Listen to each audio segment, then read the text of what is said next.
भारत में आए दिन कोई ना कोई रेप केस हुआ रहता है, जिसकी खबर हमें सोशल मीडिया पर मिलती है। मुख्तलिफ तबसरे और कमेंट्स भी किए जाते हैं, जिस पर बहुत सारे लोग टीवी चैनल पर बैठकर भी इस पर आवाज़ उठाते हैं। मुझे नहीं पता। भारतीय एक अदाकार है मलका शेरावत, उसने कहा है कि भारत में बहुत ज़्यादा रेप केस होते हैं। ताहम मलका शेरावत ने भारत में होने वाले रेप केस के खिलाफ आवाज़ उठा दी है। अदाकारा का कहना था कि माजी में भी भारत में ऐसे केस सामने आए हैं।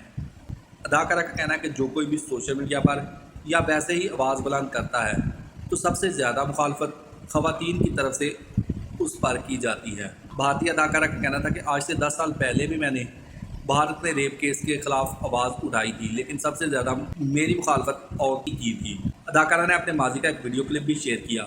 उसने कहा कि मैंने उस वक्त भी कहा था कि भारतीय शहर औरतों और ख़वातीन की इज़्ज़त के लिए बिल्कुल भी महफूज नहीं। उसने कहा कि भारत में आए दिन इतने रेप केस सामने आते हैं जिसको रोकने के लिए कोई इकदाम नहीं करता।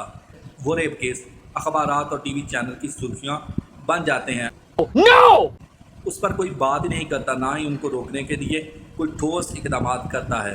अदाकारा ने क्लिप शेयर करते हुए अनुमान लिखा कि मैं वो वक्त और लम्हे कभी नहीं भूल सकती जब मेरे साथ गैंग रेप किया गया और मुझे हरासा भी किया गया। मेरे ऊपर बहुत ज़्यादा तशद्दुद भी किया गया। जब मैंने उनके खिलाफ आवाज़ उठाई, मीडिया के एक हिस्से ने निशाना बना लिया और मुझे हरासा भी करते रहे। मलका शेरावत ने कहा, जब मैंने इनके खिलाफ आवाज़ उठाई तो सहाफ़ी ख़वातीन और नामवर बॉलीवुड की अदाकारें भी मेरे साथ इस मुहिम में शामिल हो गई और उन्होंने भी मुझे ही निशाना बनाया। वाज़ह है दोस्तों कि मलका शेरावत ने ये बयान कोलकाता रेप केस के बाद दिया है।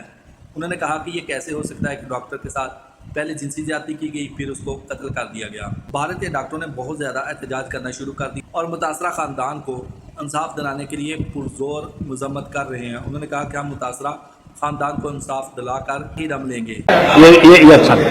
दोस्तों, वीडियो आपको कैसी लगी? अगर वीडियो अच्छी लगी है, वीडियो पसंद आई है तो वीडियो को लाइक करें। कमेंट सेक्शन में जाके अपनी राय का इजहार ज़रूर करें। अगर आप इसी तरह की खबरें, न्यूज़ सुनना और देखना पसंद करते हैं तो मेरे चैनल को सब्सक्राइब जरूर कर लें। मिलते हैं एक नई वीडियो के साथ, तब तक के लिए दोस्तों अल्लाह हाफिज़।